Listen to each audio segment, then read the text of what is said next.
मेरे क्लास में आप सभी का हार्दिक स्वागत है। आज मैं आप लोगों के समक्ष गुरुदेव रविन्द्रनाथ ठाकुर जी द्वारा रचित एक कविता जिसका शीर्षक है शरद सुंदरी के एमसीक्यू को लेकर उपस्थित हूँ। शरद सुंदरी कविता से संबंधित एमसीक्यू को प्रस्तुत करने से पहले मैं कवि के जीवन परिचय से भी संबंधित एमसीक्यू को आपके समक्ष प्रस्तुत करूँगी। यह कविता वेस्ट बंगाल काउंसिल के अंतर्गत क्लास 12 के 3rd सेमेस्टर के अंतर्गत है। मैं आप लोगों को यह बता देना चाहती हूँ कि वेस्ट बंगाल काउंसिल के अंतर्गत जो बच्चे क्लास 11 के 1st सेमेस्टर और 2nd सेमेस्टर में हैं और जो बच्चे क्लास 12 के 3rd सेमेस्टर और 4th सेमेस्टर में पढ़ रहे हैं उनके सेमेस्टर से संबंधित मैंने प्लेलिस्ट तैयार कर दिया है, तो प्लेलिस्ट ज़रूर चेक करें।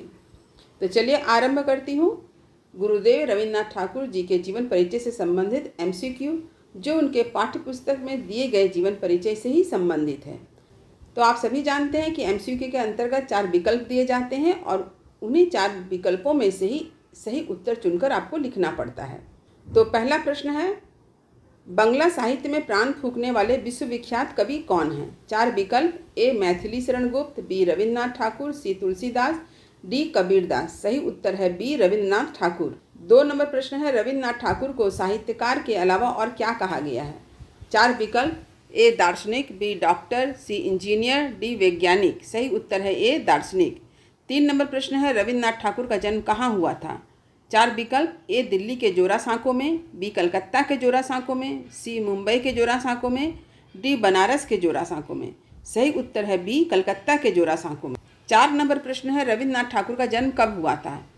4 विकल्प, ए 7 मई 1861 ईस्वी को, बी 7 जून 1861 ईस्वी को, सी 7 मई 1871 ईस्वी को, डी 7 मई 1851 ईस्वी को। सही उत्तर है ए 7 मई 1861 ईस्वी को। 5 नंबर प्रश्न है, रविन्द्रनाथ के पिता का नाम क्या था? 4 विकल्प, ए द्वारकानाथ ठाकुर, बी देवेंद्रनाथ ठाकुर, सी रविन्द्रनाथ ठाकुर, डी सत्येंद्रनाथ ठाकुर। सही उत्तर है बी देवेंद्रनाथ ठाकुर। 6 नंबर प्रश्न है, रविन्द्रनाथ की माता का नाम क्या था? 4 विकल्प, ए शारदा देवी, बी मृणालिनी देवी, सी कादम्बरी देवी, डी स्वर्णलता देवी। सही उत्तर है ए शारदा देवी। 7 नंबर प्रश्न है, रविंद्र का जन्म कैसे परिवार में हुआ था? 4 विकल्प, ए बंगाल के एक प्रतिष्ठित परिवार में, बी गरीब परिवार में, सी किसान परिवार में, डी मजदूर परिवार में। सही उत्तर है ए बंगाल के एक प्रतिष्ठित परिवार में। 8 नंबर प्रश्न है, रविंद्र के दादा कौन थे? 4 विकल्प, ए द्वारकानाथ ठाकुर, बी देवेंद्रनाथ ठाकुर, श्री प्रफुल्ल ठाकुर, डी गगनेंद्र ठाकुर। सही उत्तर है ए द्वारकानाथ ठाकुर। 9 नंबर प्रश्न है, द्वारकानाथ ठाकुर क्या थे? 4 विकल्प, ए मशहूर भारतीय उद्योगपति, बी किसान, सी शिक्षक, डी सिपाही। सही उत्तर है ए मशहूर भारतीय उद्योगपति। 10 नंबर प्रश्न है, देवेंद्रनाथ ठाकुर क्या थे? 4 विकल्प, ए हिंदू दार्शनिक, ब्रह्म समाजी और समाज सुधारक, बी अंग्रेजों के सैनिक, सी व्यापारी, डी अभिनेता। सही उत्तर है ए हिंदू दार्शनिक, ब्रह्म समाजी और समाज सुधारक। 11 नंबर प्रश्न है, रविंद्र की आरंभिक शिक्षा कहाँ हुई?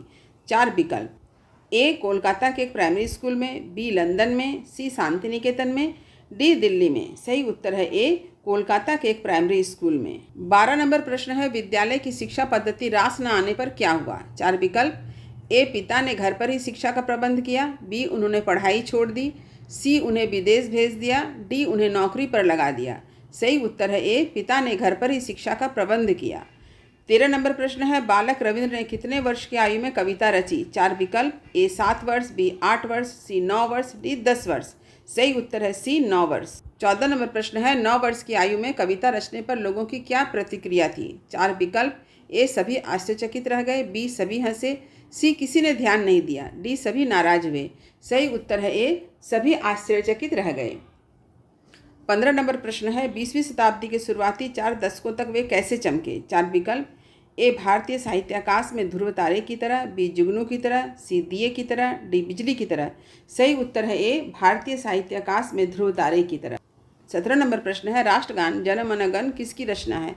4 विकल्प हैं, ए गुरुदेव रविन्द्रनाथ ठाकुर की, बी बंकिम चंद्र की, सी इकबाल की, डी प्रेमचंद की। सही उत्तर है ए गुरुदेव रविन्द्रनाथ ठाकुर की। तो जनगण मन की रचना किसने की है? गुरुदेव रविन्द्रनाथ ठाकुर ने। वंदे मातरम की रचना किसने की है? बंकिम चंद्र ने। और सारे जहाँ से अच्छा हिंदुस्तां हमारा, इसकी रचना की है इकबाल ने। इसे भी आप याद रखें। 18 नंबर प्रश्न है, गीतांजलि के लिए नोबेल पुरस्कार से कब सम्मानित किया गया किताब के अनुसार। यानी यहाँ पर आपको उत्तर लिखना है, आपके पाठ्यपुस्तक में जो उनका जीवन परिचय दिया गया उसके अनुसार से लिखना है।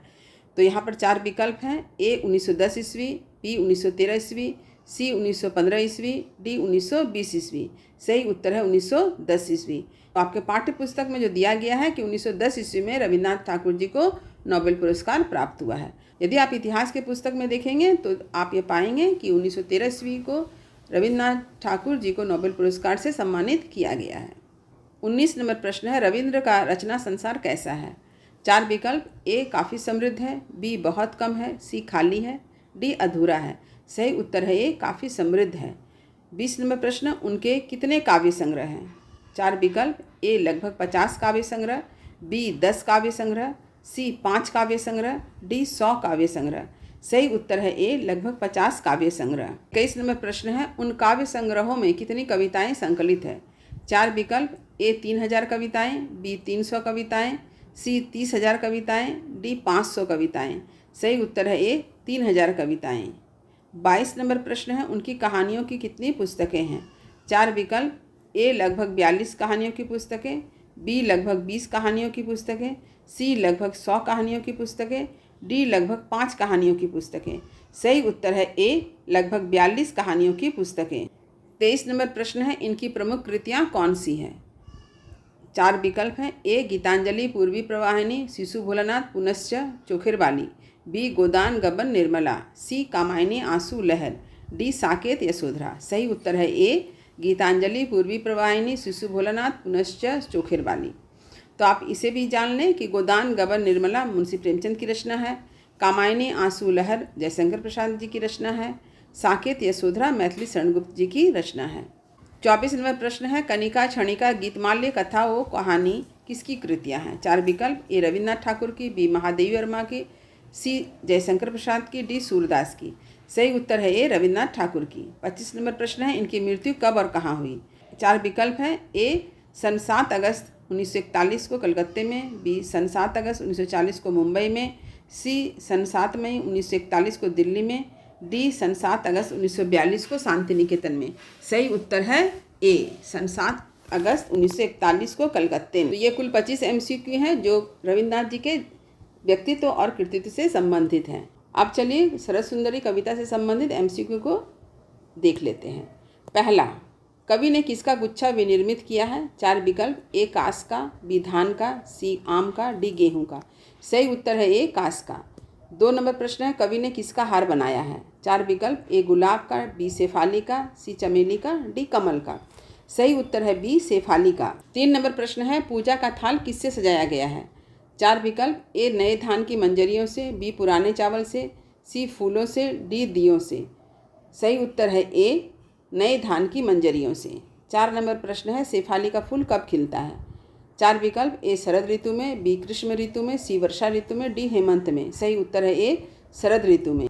5 नंबर प्रश्न है, कवि किसके स्वागत की तैयारी कर रहा है। 4 विकल्प, ए बसंत सुंदरी के, बी शरद सुंदरी के, सी वर्षा सुंदरी के, डी ग्रीष्म सुंदरी के। सही उत्तर है बी शरद सुंदरी के। 6 नंबर प्रश्न है, शरद सुंदरी किस पर बैठ कर आएगी। 4 विकल्प, ए रथ पर, बी नाव पर, सी घोड़े पर, डी हाथी पर। सही उत्तर है ए रथ पर। 7 नंबर प्रश्न है, रथ कैसा बताया गया है। 4 विकल्प, ए शुभ्र मेघों का, बी काला, सी लोहे का, डी लकड़ी का। सही उत्तर है ए शुभ्र मेघों का। 8 नंबर प्रश्न है, कवि किस पर बलिहारी जाने को कहता है। 4 विकल्प, ए शरद सुंदरी पर, बी गंगा पर, सी राजहंस पर, डी कमल पर। सही उत्तर है ए शरद सुंदरी पर। 9 नंबर प्रश्न है, कमल कैसे भीग गए हैं। 4 विकल्प, ए शिशिर ओस से, बी वर्षा से, सी गंगा जल से, डी आंसुओं से। सही उत्तर है ए शिशिर ओस से। 10 नंबर प्रश्न है, उन कमलों का क्या पहनकर आने को कहा गया है। 4 विकल्प, ए मुकुट, बी हार, सी कंगन, डी पायल। सही उत्तर है ए मुकुट। 11 नंबर प्रश्न है, शरद सुंदरी को किस पंथ से आने को कहा है। 4 विकल्प, ए निर्मल नील पंथ से, बी काले पंथ से, सी धूल भरे पंथ से, डी कठिन पंथ से। सही उत्तर है ए निर्मल नील पंथ से। 12 नंबर प्रश्न है, वन प्रांतर में क्या भरने को कहा है। 4 विकल्प, ए नवयौवन, बी पानी, सी आग, डी धुआं। सही उत्तर है ए नवयौवन। 13 नंबर प्रश्न है, मालती के फूलों का क्या बनाया गया है? 4 विकल्प, ए आसन, बी हार, सी मुकुट, डी थाल। सही उत्तर है ए आसन। 14 नंबर प्रश्न है, सघन कुंज में क्या बिछाया गया है? 4 विकल्प, ए बिछौना या बिस्तर, बी कांटे, सी पत्थर, डी कांस। सही उत्तर है ए बिछौना या बिस्तर। 15 नंबर प्रश्न है, गंगा कैसी बताई गई है? 4 विकल्प, ए उफनाती, बी सूखी, सी शांत, डी गंदी। सही उत्तर है ए उफनाती। 16 नंबर प्रश्न है, शरद सुंदरी को कहाँ बुलाया जा रहा है? 4 विकल्प, ए उफनाती गंगा के तट पर, बी पहाड़ पर, सी घर में, डी शहर में। सही उत्तर है ए उफनाती गंगा के तट पर। 17 नंबर प्रश्न है, पथ कौन निरख रहा है? 4 विकल्प, ए राजहंस, बी मनुष्य, सी कवि, डी हिरण। सही उत्तर है ए राजहंस।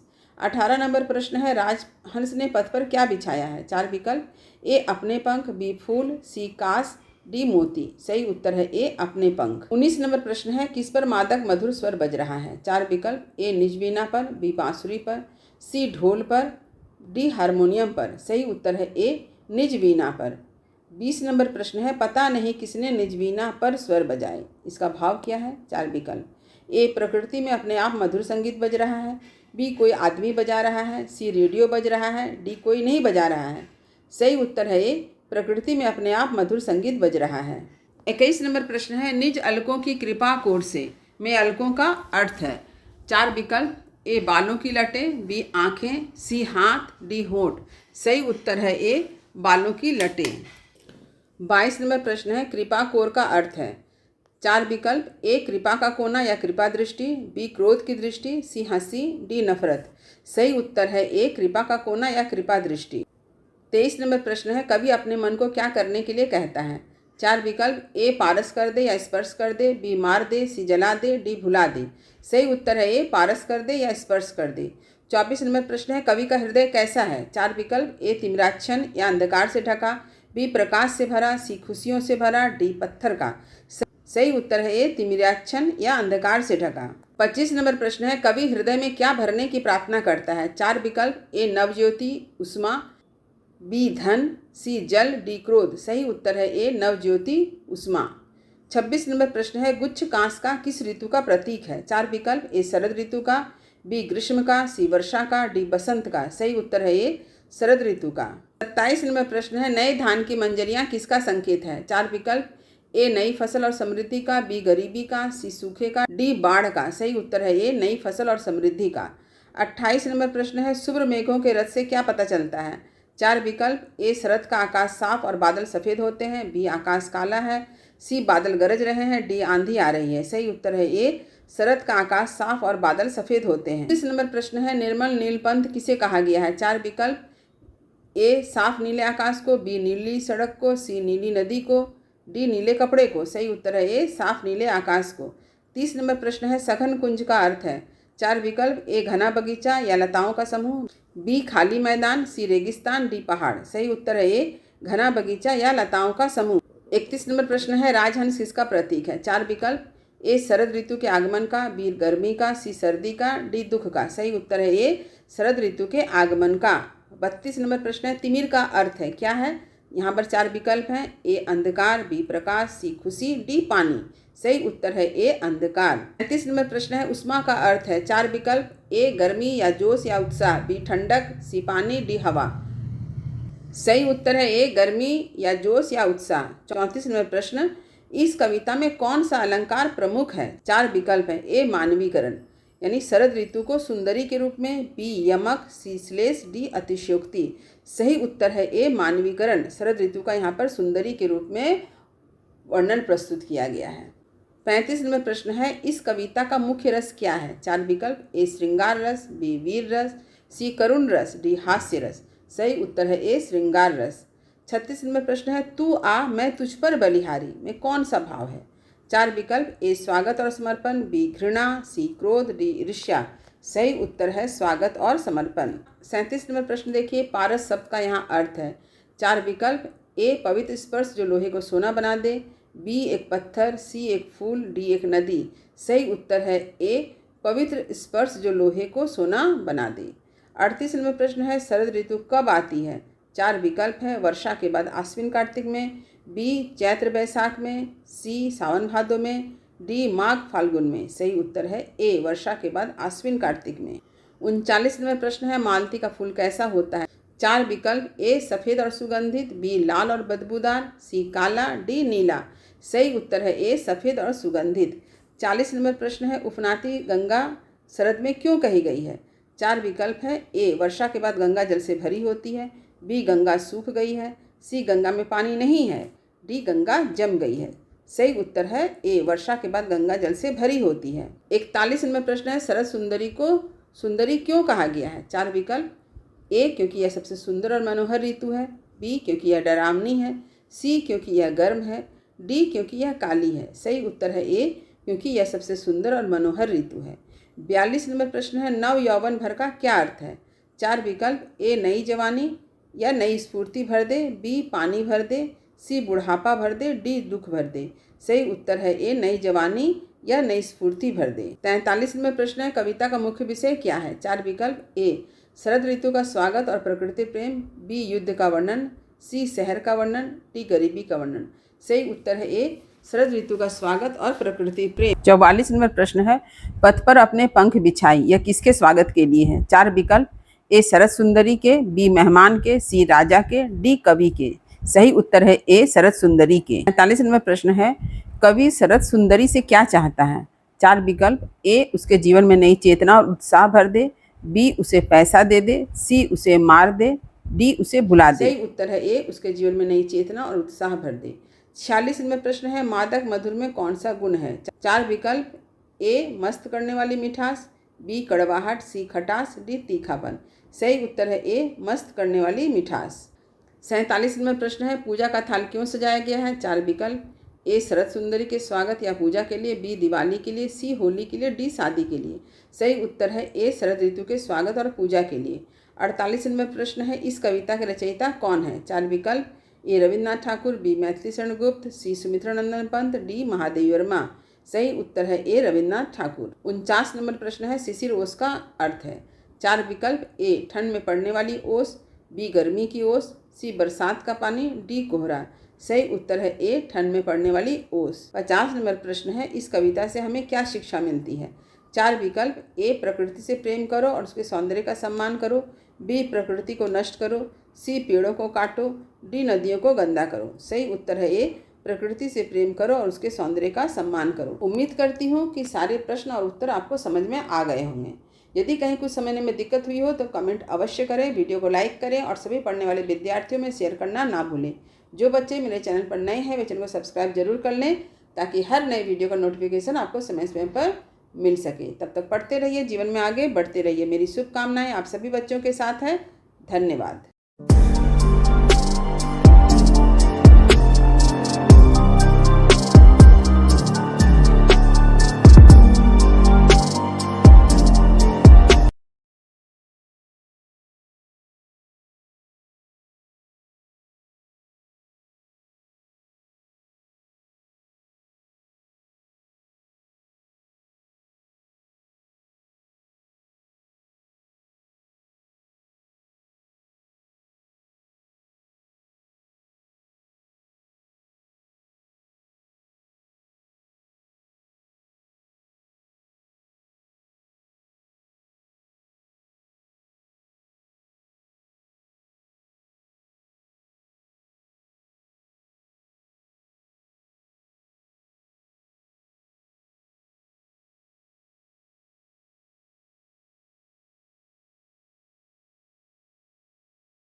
16 नंबर प्रश्न है, प्रकृति के अनुरागी होने के साथ उनमें कौन सी भावना कूट कूट कर भरी थी? 4 विकल्प हैं। ए देशभक्ति की भावना, बी घृणा की भावना, सी ईर्ष्या की भावना, डी लोभ की भावना। सही उत्तर है ए देशभक्ति की भावना।